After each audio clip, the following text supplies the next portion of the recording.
फलस्तीन में एक बच्चा शहादत का जाम पी रहा है, मकानात मुनहदिम हो रहे हैं, अस्पतालों में बम बरसाए जा रहे हैं, इंसान की चीज नहीं है।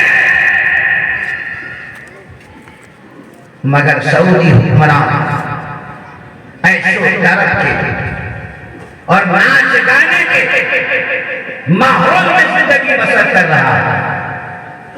हजरात याद रखिए, ये कौम यहूद जो है ना, इसको दुनिया में किसी ने बसने की जगह नहीं, मगर फलस्तीनी भोले भाले मुसलमानों ने 1870 में इनको अपने यहां जगह दी। दुनिया 1917 की बात करती है, मैं 1870 की बात कर रहा हूं।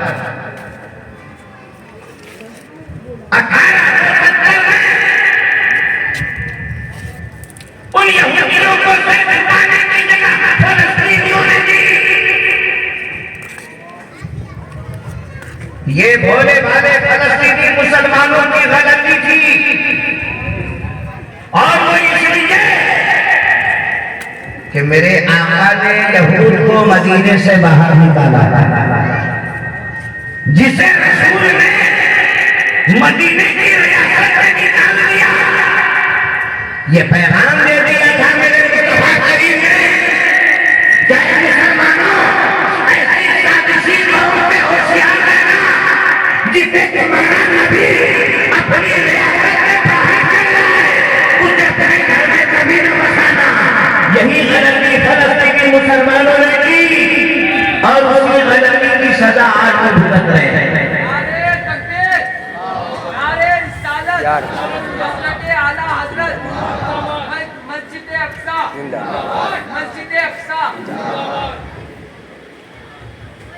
मेरे आका ने यहूद को निकाल दिया।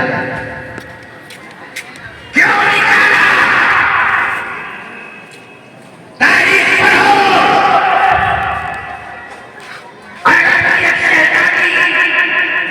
मदीने शरीफ में यहूदियों के बाजार में आती है सामान खरीदने के लिए, दुकानदार के पास जाती है तो वह दुकानदार उसे नंगा कर देता था, उसे बेहिजाब करता है। और ये मंजर देखकर सारे यहूदी कहने लगाते हैं,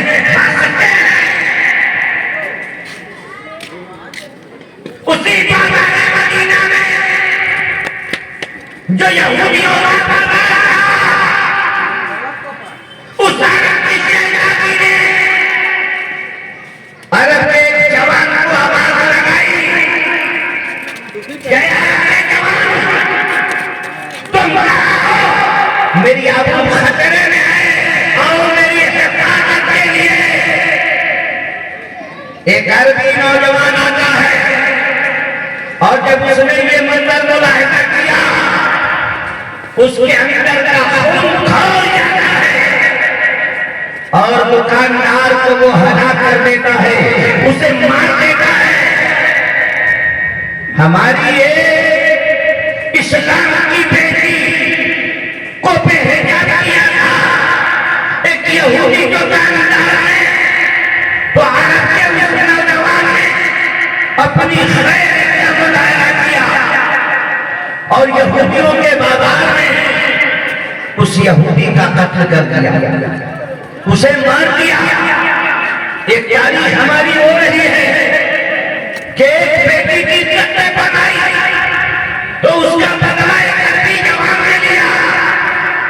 मदीने जाने वाला था और मेरे रसूल का वो जमाना भी था, लेकिन आज अफसोस है कि नहीं, 57 मुल्क हैं, हमारी बेटियों की इज्जत पे हमला हो रहा है, हमारी माओ की गोद सुनी हो रही है, हमारे बच्चों को पैसे दिया जा रहा है, हमारी आबादी को उजाड़ा जा रहा है, हमारे खानदान को ताकतों किया जा रहा है। मगर ये 57 मुल्क किसी काम के नहीं है, कुछ करने की पोजीशन में नहीं है। तो कल के मुसलमानों में और आज के मुसलमानों में बड़ा फर्क है। कल का मुसलमान खानदान बचाने के लिए नहीं, इस्लाम के लिए जीता था। आज का मुसलमान सिर्फ खानदान बनाना चाहता है, इस्लाम बचाना नहीं जानता। इसके रगों में इस्लाम बचाने वाला खून नहीं है, जिसके नतीजे में आज हम ये सारी चीज भुगत रहे हैं। 90 साल की कैद, 90 साल तक मस्जिद अक्सा गैरों के कब्जे में था, लेकिन सलाहुद्दीन अय्यूबी ने 17 जंगें लड़ी और 17 जंगें लड़ने के बाद उस मस्जिद अक्सा पे इस्लाम का परचम लहराया। आज वो मस्जिद अक्सा आंसू बहा रहा है। आज वो मस्जिद अक्सा किसी अय्यूबी के इंतजार में है, मगर मुसलमान में आज कोई अय्यूबी नजर नहीं आता। आज कोई अय्यूबी खड़ा हो जाए तो हम यहूदियों की चूल्हे हिला दें, हम उनके साम्राज्य का खात्मा कर दें, हमसे होने निजाम को तहस-नहस कर दें। लेकिन ऐ मुसलमानों, भारत के रहने वाले मुसलमानों, आपको यहाँ की हुकूमत से मुतालबा करना चाहिए कि वो इस्राएली एम्बेसी को बंद करे, उनके सफीरों को बाहर निकाले और साथ ही साथ उनके साजो सामान का बाइकाट करना चाहिए। लेकिन आप पीते भी हो, खाते भी हो, बेचते भी हो।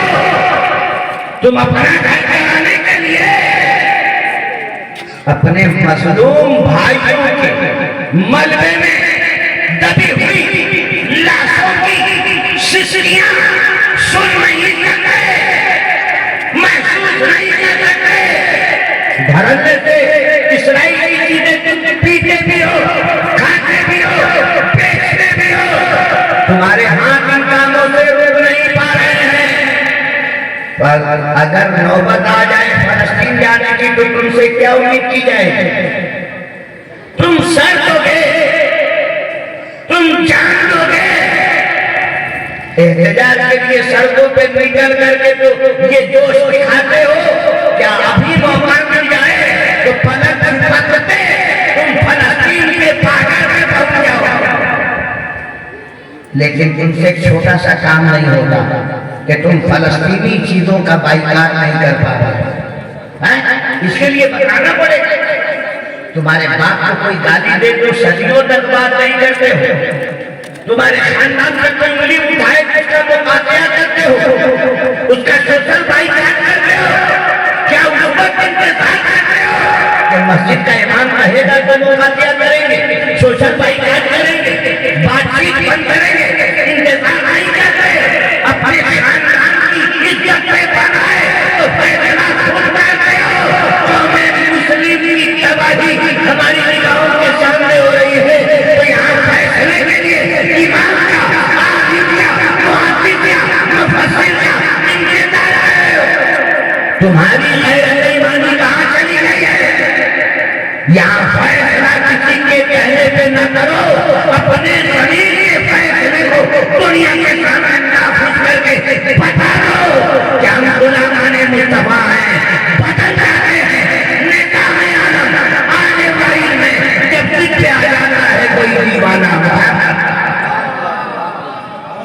जिक्र आ जाता है जब कोई दीवाना मोहम्मद का। ये चंद मालूमात थे जो हमने आपके सामने रखे। अल्लाह तबारक तआला हमें और आपको आज इस मजलिस में जो हमने शिरकत की उसे कबूल फरमाए और उलमाए सुन्नत की बातों को सुनने का मौका जो फराहम हुआ है उसे काम में लगाने की हम कोशिश करें। वाखिर दावाना अल्हम्दुलिल्लाहि रब्बिल आलमीन।